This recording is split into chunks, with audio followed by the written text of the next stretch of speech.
Hello friends, welcome to my new video. So in this video basically इस video के अंदर हम बात करेंगे, जैसे मैंने आपको बताया कि आपको इस बार क्लास 12 के मार्क्स जो है उसकी कोई भी एज सच कोई वैल्यू नहीं होगी। अगर हम बात करें रेगुलर कॉलेजेस की, अगर सोल और एनसी वेब की अगर हम बात कर रहे हैं तो उसमें तो क्लास 12 की ही अभी भी बेसिस रहेगा, लेकिन मैं बात कर रही हूँ यहाँ पे रेगुलर कॉलेजेस की, तो उसके अंदर तो इसका कोई भी वैल्यू नहीं है एज सच। ठीक है, तो बेसिकली क्या होगा कि आपको CUET देना है इस साल रेगुलर कॉलेजेस के लिए, और आपको उसी के बेसिस पे आपकी मेरिट जो है निकाली जाएगी, और उसके बेसिस पे आपको DU के अंदर डिफरेंट कॉलेजेस के अंदर डिफरेंट कोर्सेज में आपको एडमिशन मिल रहा होगा। तो वो बेसिकली वो कॉलेजेस कौन से होने वाले हैं, वो कोर्सेज कौन से होंगे, उन कोर्सेज के अंदर हर एक कोर्सेज की रिक्वायरमेंट क्या होने वाली है, क्या स्ट्रीम जो चेंज करेगा तो उसमें क्या कोई डिडक्शन है या नहीं है, तो इसी चीज़ के बारे में हम इस वीडियो में डिस्कस करेंगे। और तो बेसिकली क्या है कि ये जो हमारे DU वाइस चांसलर है जिनका नाम है योगेश सिंह, इन्होंने ट्यूसडे को रिलीज़ करा था varsity admission policy 2022-23 academic year के लिए, and said eligibility will be decided on the basis of common universities exam test marks. The admissions to the university will be held through the common test that has been made mandatory for getting into 45 central varsities in the country. Till last year, admissions to the Delhi University was on the basis of cut-off marks in class 12th board exams. ठीक है, तो वो वही कह रहे हैं कि हमारे जो है इस साल CUET के बेसिस पे जो है एग्ज़ाम्स कंडक्ट कराए जाएंगे, और उस मेरिट बेसिस पे आपको कॉलेजेस पे रेगुलर कॉलेजेस में एडमिशन मिल रहे होंगे। ठीक है, तो और उन्होंने ये बोला है कि जैसे लास्ट ईयर तो क्या हुआ था कि क्लास 12 के बेसिस पे हुआ था, बट इस साल ऐसा नहीं होने वाला है। इस साल आपका जो है CUET के बेसिस पे एग्ज़ाम्स कंडक्ट मतलब CUET के बेसिस पे आपका कॉलेजेस में एडमिशन हो रहा होगा। अब जल्दी से चल लेते हैं कि कितने टाइप्स के कोर्सेज है DU के अंदर या कॉलेजेस है DU के अंदर। ठीक है, तो पहले होता है रेगुलर कॉलेज, दूसरा होता है सोल जिसको हम स्कूल ऑफ ओपन लर्निंग भी कहते हैं या डिस्टेंस लर्निंग प्रोग्राम कहते हैं, और थर्ड होता है हमारा NC वेब जो कि सिर्फ वुमेंस के लिए होता है या गर्ल्स के लिए होता है सिर्फ। ठीक है, तो रेगुलर कॉलेजेस की अगर मैं बात करूँ तो 75,000 प्लस सीट्स इसके अंदर हमें प्रोवाइड की गई है, जिसमें हमारे से BCom ऑनर्स के लिए हंसराज कॉलेज हो गया, इकोनॉमिक ऑनर्स के लिए हिंदू कॉलेज हो गया, रामजस कॉलेज हो गया, BM अम्बेडकर कॉलेज हो गया, आर्यभट्टा कॉलेज हो गया, शहीद भगत कॉलेज हो गया, आपका लेडी श्री राम हो गया, हंसराज हो गया, सत्यवती हो गया, सत्यवती इवनिंग हो गया। तो ये सारे कॉलेजेस हमारे, ठीक है, तो ये सारे हो गए। और सोल के अंदर बेसिकली आपको होता क्या है, आपको अटेंड नहीं करने होते हैं कॉलेज, आपका सेमेस्टर होता है, तो जिस 6 मंथ का सेमेस्टर इसके अंदर होता है, तो आपको सीधा सिर्फ एग्ज़ाम्स देने के लिए सेंटर पे जाना होता है। NC वेब क्या होता है, सिर्फ गर्ल्स वुमेंस के लिए होता है, इसमें मेल्स या बॉयज़ आपके अलाउ नहीं होते हैं, वीकेंड में क्लास आपको अटेंड करनी होती है, तो ये होता है इस। और जो हमारा मैं बता दूँ जो सोल और NC वेब है उसमें अभी भी जो है क्लास 12 के बेसिस पे ही आपके जो है एडमिशन हो रहा होगा उसके अंदर। ठीक है, तो लेकिन जो हमारे रेगुलर कॉलेज है उसका तो इस साल से हमारा CUET के अंदर ही आपके एडमिशन प्रोसेस हो रहे होंगे। ठीक है, और जो हम बता दूं जो सोल और NC वेब है उसके फॉर्म्स जो ओपन होंगे वो मई 6 से होंगे, और बाकी हमारे जो रेगुलर कॉलेजेस जिसकी मैं अभी बात कर रही हूँ उसके तो 6 अप्रैल से हो चुके हैं। लेकिन अभी फिल मत करिएगा, मतलब मैं कल आपके लिए फॉर्म फिलिंग की वीडियो लेके आऊँगी, तो उसको अगर आप देख करके जो है फॉर्म फिल करते हैं तो ज़्यादा बेस्ट रहेगा। आपके जो मिस्टेक्स के चांसेस होंगे वो रिड्यूस हो जाएंगे, रिड्यूस के ख़त्म ही हो जाएंगे सारे, है ना। तो उसको देख के अगर आप भरेंगे तो ज़्यादा बेटर रहेगा मेरे ख्याल से। तो कल तक का वेट कर दीजिए, कल आपके मॉर्निंग में ही आ जाएगी आपकी वीडियो फॉर्म फिलिंग की।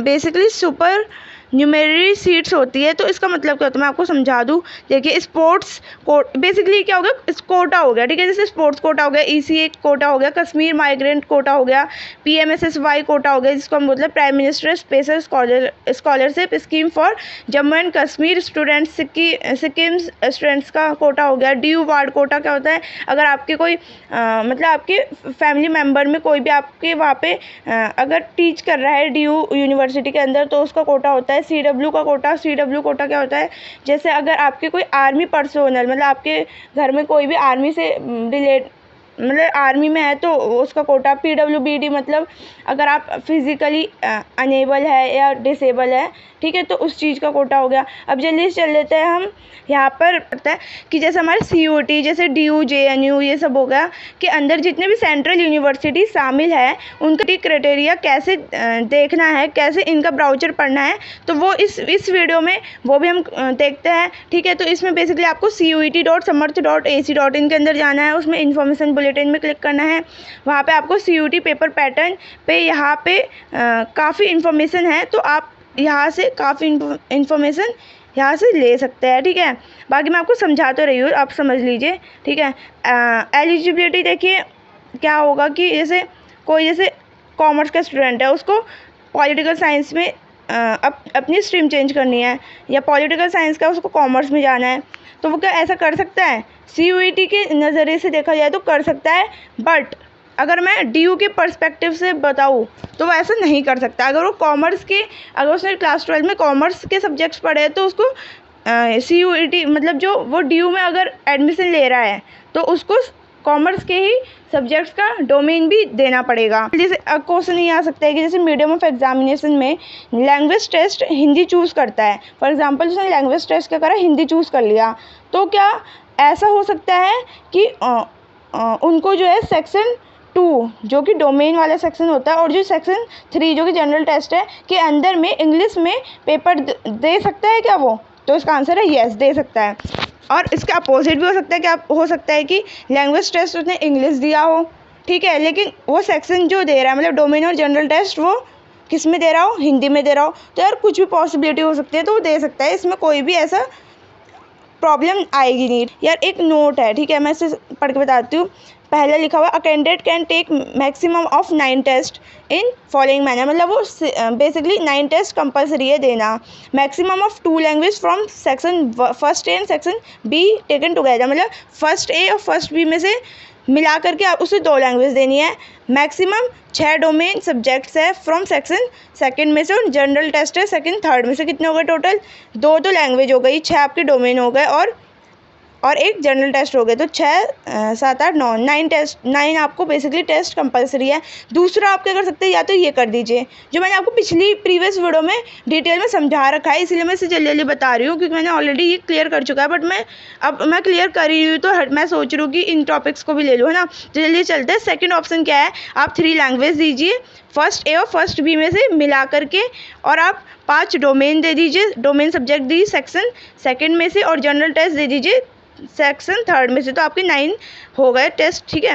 तब बी पार्ट लिखा है इसमें, considering the candidates from different state या board would be applying for CUET 2022 NTA has decided to provide choice in all sections of question papers, however the total number of questions to be attempted will remain the same, ठीक है। तब C बोला है, for choosing languages domain specific subjects and general test the candidate must refer to requirement of his और her intended university as choices should match the requirement of the university, ठीक है। इसमें क्या है कि जैसे क्वेश्चन हो सकता है कि डोमेन क्या देना चाहिए, जनरल टेस्ट कंपलसरी और नॉट, तो it depend upon the which university, आप टारगेट कौन सी यूनिवर्सिटी कर रहे हो ये डिपेंड उस पर करेगा। फिर से वही बात है, मैंने आपको ऑलरेडी क्लियर। मेन चीज़ देखो यहाँ पे पहले मैं बता दूँ कि यार एग्जामिनेशन के बारे में, है ना। तो इसमें क्या है देखो मैं पढ़ बताती हूँ। In slot 1 in which we held in morning shift में होएगा 4 टेस्ट ओनली, 1 लैंग्वेज होएगी फर्स्ट ए में से, मैक्सिमम 2 डोमेन स्पेसिफिक सब्जेक्ट देना है सेकंड सेक्शन में से, और 1 जनरल टेस्ट देना है थर्ड वाले सेक्शन में से। स्लॉट 2 के अंदर आपका आफ्टरनून में होएगा जो कि इसमें 5 टेस्ट देने हैं, जो कि कैसे होएगा, 1 लैंग्वेज होएगा सेक्शन फर्स्ट और फर्स्ट बी को मिला करके, मैक्सिमम 4 डोमेन स्पेसिफिक सब्जेक्ट देने पड़ेंगे सेक्शन सेकंड में से, ठीक है, और आपको एक जनरल टेस्ट देना होगा सेक्शन थर्ड में से, ठीक है। तो ये चीज़ हो गई है। चलिए अब यहाँ पे बात कर लेते हैं सबसे इम्पॉर्टेंट यार जो है, मतलब यहाँ पे इम्पॉर्टेंट क्या है कि यार देखो कि क्या मतलब कैसे मल्टीपल डेज में होगा कि एक दिन में हो जाएगा एग्ज़ाम। तो देखिए आपको जैसे पता होगा कि यार देखो CUET इतना बड़ा एग्ज़ाम कंडक्ट करा रहा है, तो सिर्फ BCom के लिए नहीं करा रहा, सिर्फ BA के लिए नहीं करवा रहा, सिर्फ BSc के लिए नहीं करा रहा, सिर्फ इसके लिए नहीं करा रहा, वो सब बहुत सारी चीज़ों के लिए करवा रहा है, बहुत अलग अलग कोर्सेज़ के लिए करवा रहा है, तो यार उसको क्या होगा कि वो जैसे इकोनॉमिक ऑनर्स का अलग होगा, इंग्लिश ऑनर्स का अलग होगा, बीकॉम ऑनर्स का अलग होगा, बीकॉम प्रोग्राम का अलग होगा, तो इससे क्या होगा कि अलग अलग डेज़ में हो गए, ठीक है, ऐसा होगा, ठीक है। तो इसमें मैं ये नहीं बोलूँगी कि एक ही दिन में हो जाएगा, हो सकता है एक दिन में हो जाए, हो सकता है मल्टीपल डेज़ में हो, ठीक है। तो ये चीज़ है, CUET एग्ज़ाम्स बहुत सारे स्टूडेंट्स का अलग अलग डेज़ में हो रहा होगा, जो भी होगा वो आपको एडमिट कार्ड पे आएगा, तो उसकी टेंशन मत लीजिए, आपको उससे क्लियर हो जाएगा। तो मैंने आपको स्लॉट 1 स्लॉट 2 बता दिया, मैं एक बार फिर से बता दूँ। 1 लैंग्वेज जो होगा उसमें बेसिकली, हाँ देखो एक क्वेश्चन आ सकता है कि आपको क्या है, आपको बस क्या करना है, आपको चाहिए कि यार मैं बस एक लैंग्वेज दे दूँ, एक जनरल टेस्ट दे दूँ, तो क्या ये पॉसिबल है? हाँ बिल्कुल पॉसिबल है। आप चाहते हो कि मैं एक लैंग्वेज एक जनरल टेस्ट दे दूँ और उसी के बेसिस पे मेरे को कोई भी कॉलेज जो भी है वो अलॉट कर दिया जाए, आप ये चाहते हो, ठीक है। तो ऐसा पॉसिबल है, ठीक है, बिल्कुल बिल्कुल पॉसिबल है, ठीक है। इस अब क्या होगा, अब टाइमिंग तो क्या है, 9 से 12:15 की है आपकी स्लॉट 1 की, ठीक है, मतलब कि आपकी 3 आवर्स 15 मिनट्स की हो गई। स्लॉट 2 क्या होगा, वो आपका आफ्टरनून में होएगा 3 PM से 6:45 PM तक, जो कि 3 आवर्स 45 मिनट्स ड्यूरेशन रहेगी आपकी टाइम की, ठीक है। तो क्या होगा, अगर आप एक ही लैंग्वेज दे रहे हो तो यार आप उतना, जब भी आपका एग्ज़ाम हो जाए, एक लैंग्वेज का एग्ज़ाम हो जाए, जो भी आपको देना है, तो आप वहाँ से जा सकते हैं, ठीक है, आपको वेट करने की ज़रूरत नहीं है। तो ऐसा होगा, ठीक है। बाकी ये चीज़ मैंने आपको क्लियर कर दिया है। चलिए आगे चलते हैं। आगे देखिए, examination structure in slot 1, examination structure in slot 1 morning session. तो इसमें सबसे पहले है टेस्ट और सब्जेक्ट। इसमें क्या है, languages any one of the 13 language opted in section तो इसमें क्या है कि सबसे पहले language any one of the 13 languages opted in section first है, जिसमें से आपको नंबर ऑफ क्वेश्चन कितने अटैम्प्ट करने होंगे, 50 में से 40 अटैम्प्ट करने होंगे। मार्क्स एज पर क्वेश्चन 5 होगा, टोटल मार्क्स 200 का होगा। ड्यूरेशन क्या रहेगी, 45 मिनट्स पर लैंग्वेज, हर एक लैंग्वेज के लिए 45 मिनट्स मिल रहे होंगे आपको। सेकंड है domain specific subjects, maximum 2 subjects हो गए, 50 में से 40 आपको अटैम्प्ट करने हैं। 5 मार्क्स पर क्वेश्चन है, 200 टोटल मार्क्स होगा, जिसमें आपको टाइम मिलेगा 45 मिनट्स पर सब्जेक्ट, हर एक सब्जेक्ट के लिए 45 मिनट्स होगा। मैक्सिमम ड्यूरेशन आपकी 90 मिनट्स से ज़्यादा की हो सकती है 2 सब्जेक्ट्स के लिए। थर्ड होगा जनरल टेस्ट, जो कि आपको 75 में से 60 अटैम्प्ट करना होगा। 5 मार्क्स पर क्वेश्चन होगा, 300 टोटल मार्क्स होगा, 60 मिनट्स ड्यूरेशन मिल रही होगी आपको। तब बात कर लेते हैं यहाँ पे मार्किंग स्कीम की। तो अगर आपका कोई भी आंसर सही होता है, राइट होता है, तो +5 आपका ऐड करे जाएंगे। नेगेटिव मार्किंग चलेगी, इसमें बता देती हूँ। नेगेटिव मार्किंग कैसे रहेगी कि गलत होगा तो -1 हो जाएगा, सही होगा +5 हो जाएगा। आप अटैम्प्ट नहीं करते, अनअटेम्प्टेड है, तो आपको कोई भी मार्क्स नहीं दिए जाएंगे उसके लिए। ऑब्वियसली यार ये तो नॉर्मल चीज़ है ना, ये तो आपको पता होगा ऑलरेडी। आप कुछ अटैम्प्ट नहीं करोगे तो उसके मार्क्स कैसे मिल जाएंगे आपको। चलिए आगे चलते जल्दी, विदाउट वेस्टिंग एनी टाइम। आगे यार देखिए, इंपॉर्टेंट पॉइंट्स में हम आ रहे हैं। तो इसमें क्या है कि देखो, मैं पढ़ के बताती हूँ वही कि आपका जो NC वेब हो गया, non collegiate women education board NC web, foreign national, SOL हो गया, स्कूल ऑफ ओपन लर्निंग, इनके अंदर तो आपको क्लास 12 के मार्क्स की बेसिस पे ही एडमिशन कराए जा रहे होंगे इस साल भी, है ना।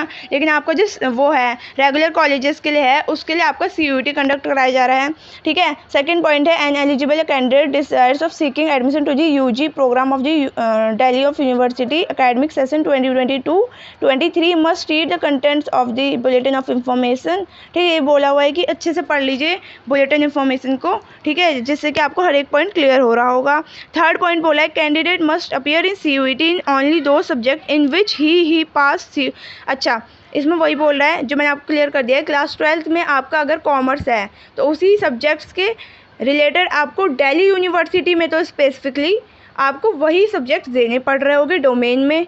डोमेन स्पेसिफिक सब्जेक्ट्स आपको जो आपके क्लास 12 में होंगे DU के अंदर, दिल्ली यूनिवर्सिटी के अंदर आपको वही सब्जेक्ट्स देने पड़ रहे होंगे डोमेन स्पेसिफिक सब्जेक्ट्स में, ठीक है। बट अगर CUET की बात करी जाए तो आप कॉमर्स के है तो आप पॉलिटिकल साइंस के दे सकते हैं, बट DU के अंदर नहीं दे सकते हैं। ये मैंने आपको ऑलरेडी क्लियर कर दिया। आगे चलते जल्दी से। थर्ड बोला है कि आपको 12th पास करना ज़रूरी है, ठीक है।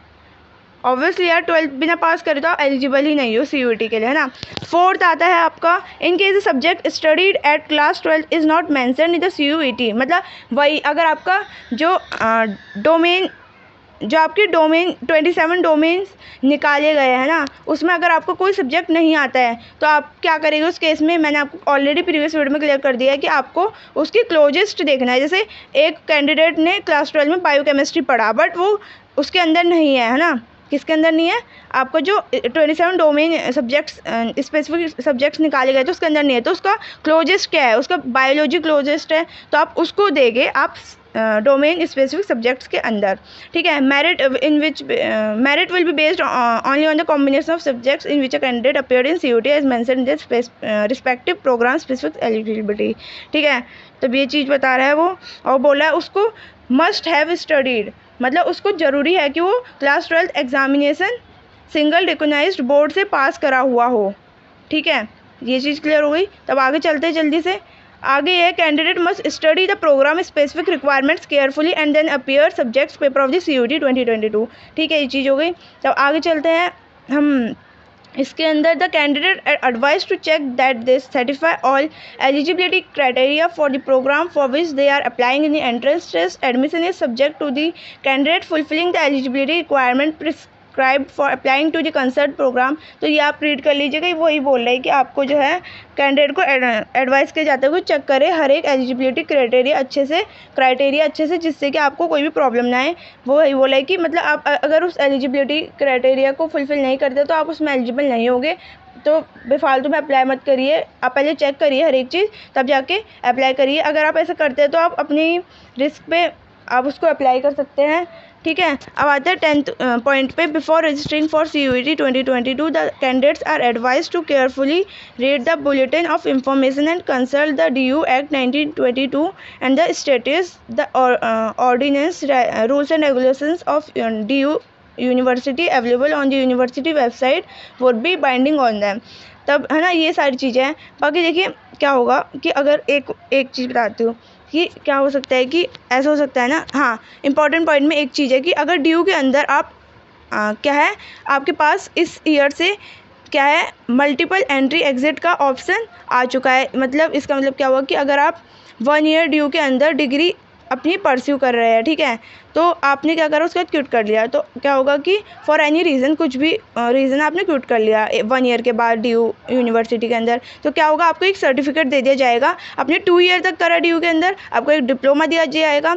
अगर आपने 2 ईयर के बाद 1-2 साल का गैप लिया बीच में और तब 3rd ईयर के लिए आपने फिर से ज्वाइन करा आपने DU, ठीक है, तो वो भी पॉसिबल है। ठीक है, तो गैप ईयर, अब एक क्वेश्चन और आता है कि यार अगर आप गैप ईयर से है, वही चीज़ मैंने आपको बताई गैप ईयर वाला पार्ट कि आपने बीच में गैप ले लिया, तब आप 3rd ईयर में फिर से एडमिशन ले सकते हैं।